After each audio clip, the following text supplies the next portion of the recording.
how Martin Emerson Jr. could create a key chess piece for the Browns' defense. Cleveland, Ohio. With Denzel Ward established as a premier boundary cornerback and the addition of Tyson Campbell locking down the other side, the Browns suddenly face an intriguing problem with Martin Emerson Jr. returning from his Achilles injury. How do you get all three talented cornerbacks on the field together if they choose to re-sign Emerson?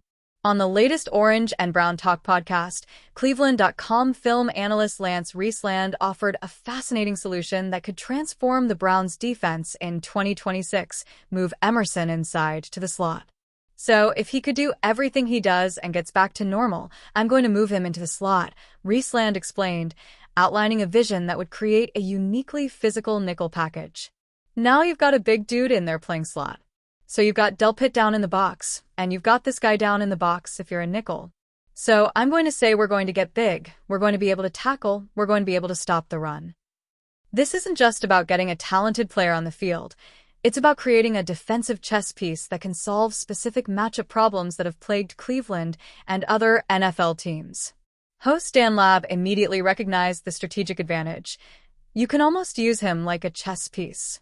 Assuming Denzel and Tyson Campbell are both healthy in a given week, you could almost use him as a chess piece because I know one of the things when they first drafted him that they liked was maybe that ability to put him on a tight end because of his length and his size. Emerson's big frame with exceptional length makes him uniquely qualified to handle the new breed of pass-catching tight ends that create nightmares for traditional slot corners, who are typically smaller and quicker. Reisland highlighted one specific matchup that demonstrates this potential value. Think about one of the hardest covers last year in the NFL. Was Harold Fannin Jr. a perfect body to try to cover him? Would be Martin Emerson. He's a big guy, he's physical, he's strong, he's got some size, he's got length, he can run, he could take Harold Fannin on in the run game. This matchup-specific deployment represents sophisticated roster utilization that could give Cleveland flexibility against the AFC's top offenses.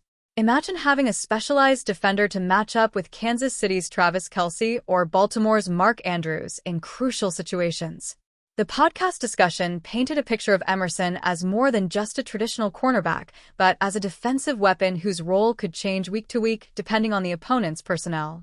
Against teams featuring dangerous tight ends, Emerson could become the primary defender.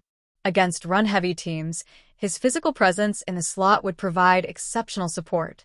For a Browns defense looking to build on last year's success under new coordinator Mike Ruttenberg, finding creative ways to deploy talent like Emerson could represent the next evolution of an already formidable unit. To hear the complete breakdown of how Martin Emerson could transform Cleveland's defense as a slot corner and matchup specialist, listen to the full Orange and Brown Talk podcast where Reisland and Lab explore this and other defensive innovations coming to Berea in 2026. Here's the latest podcast in a league obsessed with speed, space, and stress points. The next great defensive innovation in Cleveland might not be a new blitz package or coverage shell. It might be a repositioning.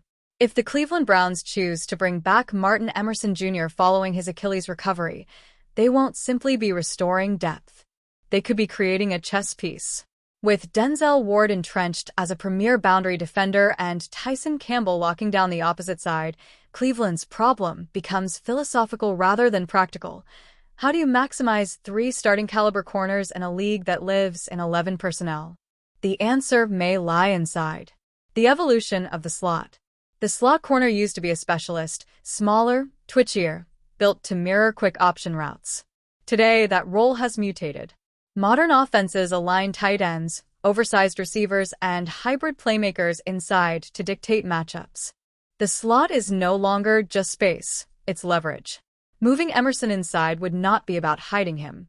It would be about weaponizing him. At 6'2" with exceptional length and physicality, Emerson does not resemble the typical nickel defender. He resembles a problem for offenses. His frame allows him to crowd passing windows. His play strength allows him to set edges. His competitiveness allows him to tackle in traffic. In a nickel package, he would effectively become a third safety with corner skills, a rare blend. Imagine a personnel grouping with Ward and Campbell outside, Emerson in the slot, and a safety like Grant Delpit rotating into the box. Suddenly, Cleveland is not lighter in nickel, it's bigger. And in today's NFL, that matters. Solving the tight end equation. Defensive coordinators across the league lose sleep over athletic tight ends. Players like Travis Kelce and Mark Andrews don't just catch passes, they dictate coverage. Put a linebacker on them, and you risk separation. Put a smaller slot corner on them, and you risk being boxed out.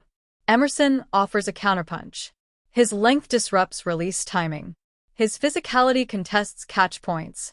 His speed prevents vertical mismatches. Against a rising weapon like Harold Fannin Jr., Emerson's body type becomes an answer instead of a compromise. This is where the chess metaphor becomes real. On early downs, he can play heavy, setting the edge against outside zone, squeezing screens, fitting into the run like a hybrid linebacker.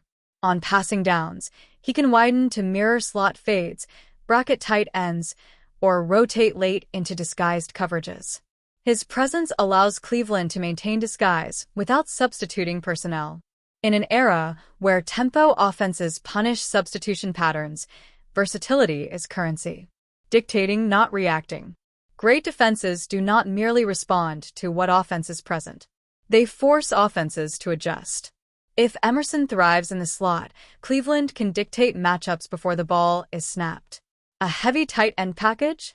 Stay in nickel and match strength with strength. A spread formation? Keep size on the field without sacrificing coverage integrity. Instead of opponents hunting mismatches, they must account for a 200-pound corner who hits like a safety and runs like a perimeter defender. It also unlocks creativity in pressure packages. With Emerson inside, the Browns could mug gaps pre-snap, show pressure with Delpit, bail into zone, or rotate Emerson late into man coverage. His length in short zones would disrupt hot reads. His tackling would limit yards after catch, an area that often decides close games. He becomes the movable piece, the knight on the board that attacks from angles offenses don't anticipate. A defense built for January. The AFC playoff gauntlet is defined by versatility. You must stop power run games one week and high-volume passing attacks the next. Depth is important. Adaptability is essential. Emerson in the slot represents an evolution, not a compromise. It signals that Cleveland is building a defense capable of morphing week to week. Against run-heavy opponents, his physical slot presence tightens edges and compresses space. Against elite quarterbacks, his length clogs intermediate.